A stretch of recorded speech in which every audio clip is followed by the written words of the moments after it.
Chapitre 12. Le prince Kai regarda de l'autre côté de la baie, le droïde infirmier enfonçait une perfusion dans le bras de son père. Il ne s'était passé que 5 jours depuis que l'empereur avait manifesté les premiers symptômes de la fièvre bleue, mais cela lui paraissait une éternité. Des années d'inquiétude et d'angoisse concentrées en quelques heures. Le docteur Erland lui avait cité un jour le vieux dicton. Jamais 203. Il y avait d'abord eu son androïde, Nancy, qui était tombée en panne avant de pouvoir lui communiquer ses découvertes. Et maintenant son père, tombé malade, sans aucun espoir de rétablissement. Qu'allait-il se passer ensuite? Quelle catastrophe allait bien pouvoir se produire? Il ne manquait plus que les lunaires leur déclarent la guerre. Il fit la grimace. Il aurait voulu chasser cette idée.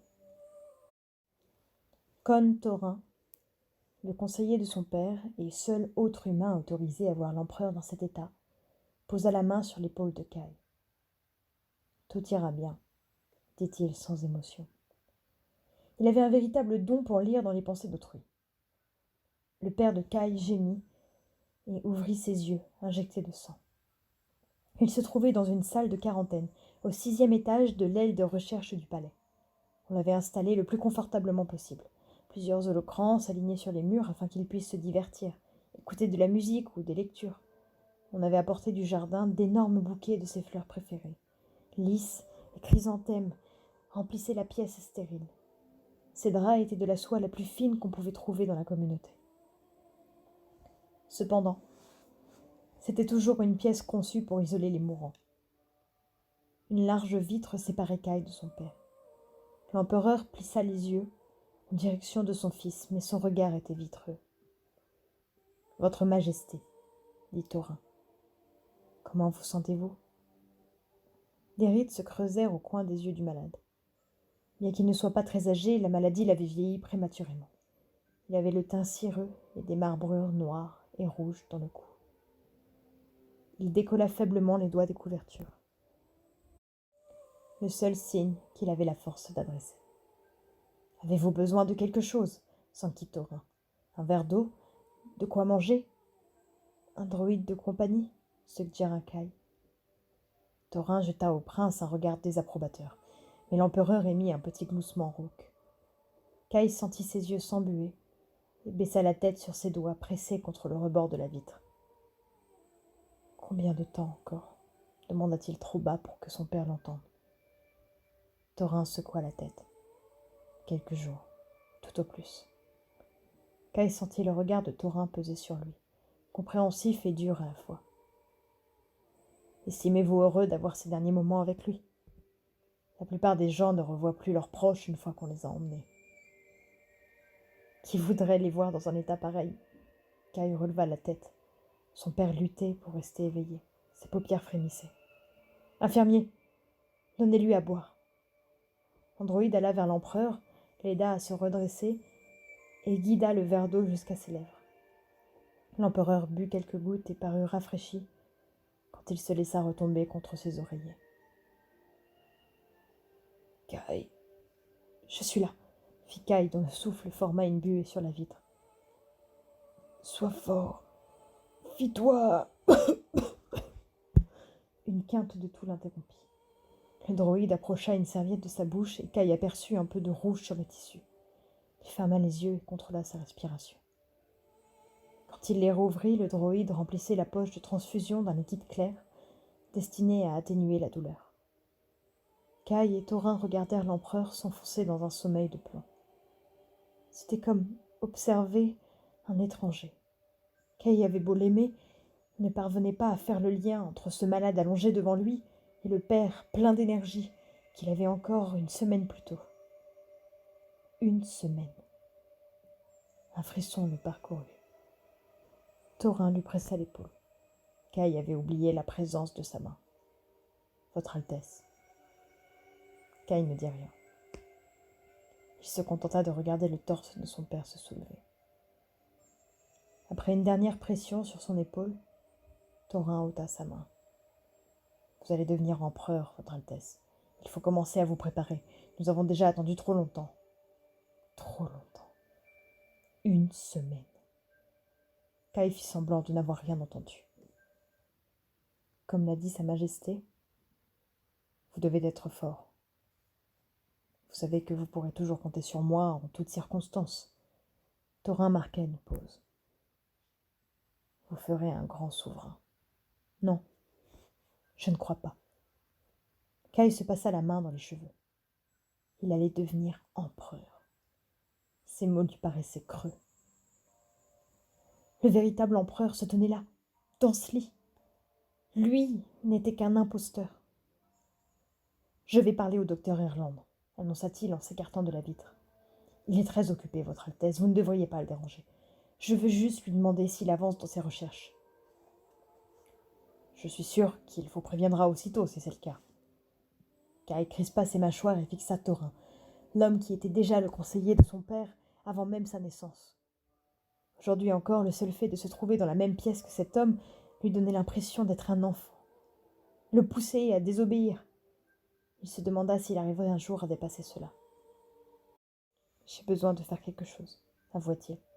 Je ne peux pas rester là à le regarder mourir. » Thorin baissa les yeux. « Je sais, Votre Altesse.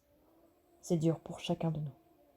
Ce n'est pas la même chose, voulut dire Kai, mais il se tut. » Thorin se tourna face à la vitre et s'inclina.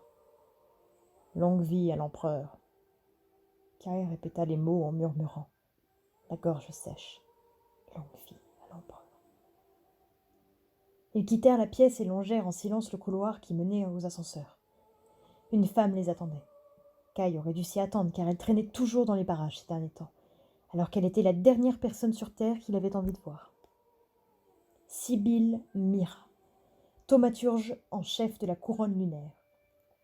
Elle était d'une beauté exceptionnelle, avec une chevelure brune qui lui descendait jusqu'à la taille et une peau couleur de miel. Elle portait l'uniforme correspondant à son rang et à son titre, un long manteau blanc au col droit et aux manches bouffantes, brodé aux ourlets de runes et de hiéroglyphes qui ne revêtaient aucune signification pour Kai. « Votre Altesse impériale, dit-elle en inclinant gracieusement la tête, comment se porte l'honorable empereur Rican ?» Voyant que Kai ne disait rien, Thorin répondit à sa place. « Pas très bien, merci de vous en inquiéter. »« Je suis désolée de l'apprendre. » Elle avait l'air aussi désolée qu'un chat qui vient de coincer une souris. Ma maîtresse lui adresse ses vœux de prompt rétablissement. Elle regarda le prince, et son image parut se brouiller devant lui, comme un mirage. Des murmures remplirent la tête du jeune homme. Respect et admiration, compassion et inquiétude. Kai détourna les yeux avec effort et fit taire les voix. Son pouls mit un moment à se calmer. « Que voulez-vous » demanda-t-il. Sibylle indiqua les ascenseurs. « Juste échanger quelques mots avec l'homme qui sera bientôt empereur, si le sort en décide ainsi. » Kai jeta un coup d'œil à Thorin, mais ne trouva aucune aide chez le conseiller de son père. Tact, diplomatie, toujours, surtout quand on avait affaire à ces maudits lunaires. Avec un soupir, il se tourna vers l'androïde au garde-à-vous.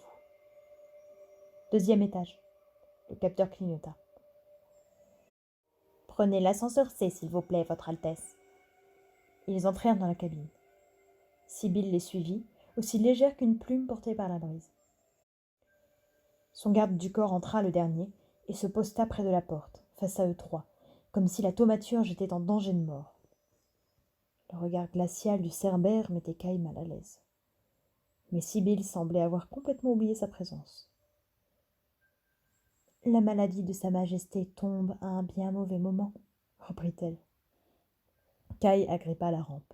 « Le mois prochain vous aurez mieux convenu, peut-être. » Elle répondit sans broncher.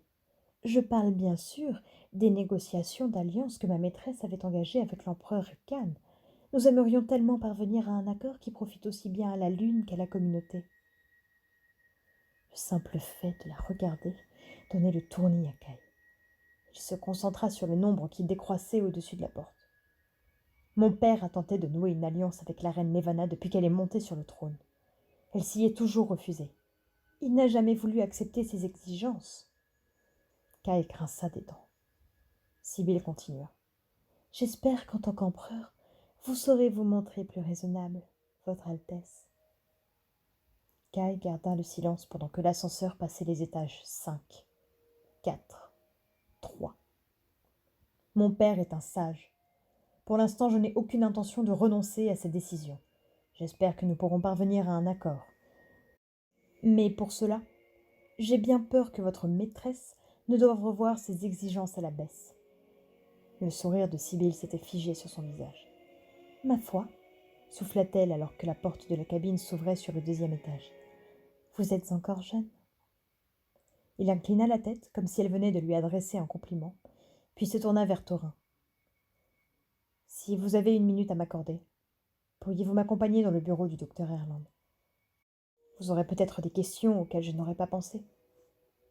Naturellement, Votre Altesse. Ni l'un ni l'autre ne prêtèrent la moindre attention à la thaumaturge ou à son garde du corps en quittant l'ascenseur, mais Kai entendit sa voix suave leur lancer un « longue vie à l'empereur » avant que la porte se referme. Il grommela. « Nous devrions l'incarcérer. Une ambassadrice lunaire, voilà qui serait plutôt hostile. Toujours moins que la manière dont il nous traiterait. » Il se passa la main dans les cheveux. « Maudit lunaire !» S'apercevant que Thorin ne le suivait plus, Kai se retourna. Le regard de Thorin était sévère, soucieux. « Quoi ? Je sais que vous traversez des moments difficiles. » Kai sentit monter la colère et s'efforça de se calmer. Les temps sont durs pour tout le monde. Tôt ou tard, Votre Altesse, nous allons devoir discuter de la reine Levana et de vos intentions à son égard. Il serait sage d'y réfléchir. Kai se rapprocha de Thorin, ignorant un groupe de laborantins qui fut contraint de se scinder pour les esquiver. « J'ai un plan. Je ne l'épouserai pas. Et au diable la diplomatie !» La mâchoire de Thorin se crispa. Kai reprit. « Ne me regardez pas comme ça. Elle nous détruirait. » Kai baissa la voix. « Nous serions ses esclaves. »« Je sais, Votre Altesse. » Ses yeux emplis de compréhension apaisèrent Kai. « Croyez-moi, je ne vous demanderai pas un sacrifice pareil, pas plus que je ne l'ai demandé à votre père. » Kai recula et s'adossa au mur. Des scientifiques en blouse blanche passaient devant eux. Les droïdes roulaient sur le linoléum. Aucun d'entre eux ne fit mine de remarquer le prince et son conseiller. « Très bien, je vous écoute, » dit Kai. « Quel est votre plan ? Votre Altesse, ce n'est ni l'endroit... » Si, vous avez toute mon attention. S'il vous plaît, donnez-moi un autre sujet de réflexion que cette fichue maladie. Thorin prit une longue respiration avant de répondre. Je ne crois pas qu'il soit nécessaire de repenser entièrement notre politique internationale. Nous pouvons très bien suivre la ligne de conduite de votre père. Pour l'instant, tenons-nous-en à un traité de paix. Et si elle refuse de le signer ? Si elle se lasse d'attendre et décide de mettre ses menaces à exécution ? Pouvez-vous imaginer une guerre en ce moment, en pleine pandémie, dans l'état où se trouve notre économie ? Elle nous anéantirait. Et la reine le sait. Si elle tenait vraiment à déclarer la guerre, ce serait déjà fait, affirma Thorin. À moins qu'elle se contente de gagner du temps et attendre que nous soyons affaiblis au point que nous n'ayons pas d'autre choix que de nous rendre à ses exigences. Kai se gratta la nuque, en observant le va-et-vient dans le couloir. Tout le monde semblait affairé, déterminé à trouver un antidote. Existait-il seulement ? Il soupira. J'aurais dû me marier. Si je l'étais, la question d'une union avec la reine Levana ne se poserait pas, et elle serait obligée de signer le traité, si c'est bien la paix qu'elle désire. Le silence de Thorin lui fit lever les yeux. Il fut surpris de lire de la bienveillance sur le visage du conseiller.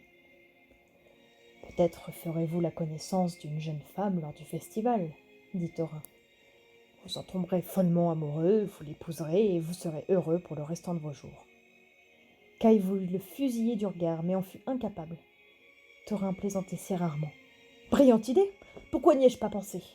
Il se tourna en appui contre le mur sur une épaule, les bras croisés. « En fait, il existe peut-être une solution à laquelle ni vous ni mon père n'avez pensé. J'y ai beaucoup réfléchi ces derniers temps. » « Je vous écoute, Votre Altesse. » Kai baissa la voix. « J'ai fait quelques recherches, voyez-vous. » Il hésita. « Au sujet de l'héritière lunaire. » Thorin écarquilla les yeux. Votre Altesse, écoutez-moi, le coupa Caille en levant la main avant que Thorin ne le sermonne. Il savait déjà ce que dirait le conseiller. La princesse Sélène, la nièce de la reine Lévana, était morte. Elle avait péri dans un incendie, 13 ans plus tôt. Il n'y avait plus d'héritière lunaire. De nouvelles rumeurs surgissent tous les jours, continua le prince. Certains prétendent l'avoir vue, d'autres l'avoir aidée, et selon certaines théories... Oui, je les connais toutes. Vous savez aussi bien que moi qu'elles sont sans fondement. Et si elles étaient vraies? Caille se rapprocha de Thorin. Il murmura. S'il existait une jeune fille, quelque part, qui puisse supplanter Lévana, quelqu'un d'encore plus fort, vous rendez-vous compte de ce que vous dites? Quelqu'un de plus fort que Lévana, comme sa sœur, par exemple, qui avait fait couper les pieds de sa couturière pour s'assurer qu'elle n'ait rien de mieux à faire que de rester assise toute la journée à lui coudre de jolies robes. Nous ne sommes pas en train de parler de la reine Chanari. Non, nous parlons de sa fille, Caille. Chaque membre de cette lignée, du premier au dernier, s'est toujours montré cupide, brutal, ivre de sa propre puissance. Ils ont ça dans le sang. Croyez-moi, si la princesse Sélène était encore en vie, elle ne vaudrait pas mieux.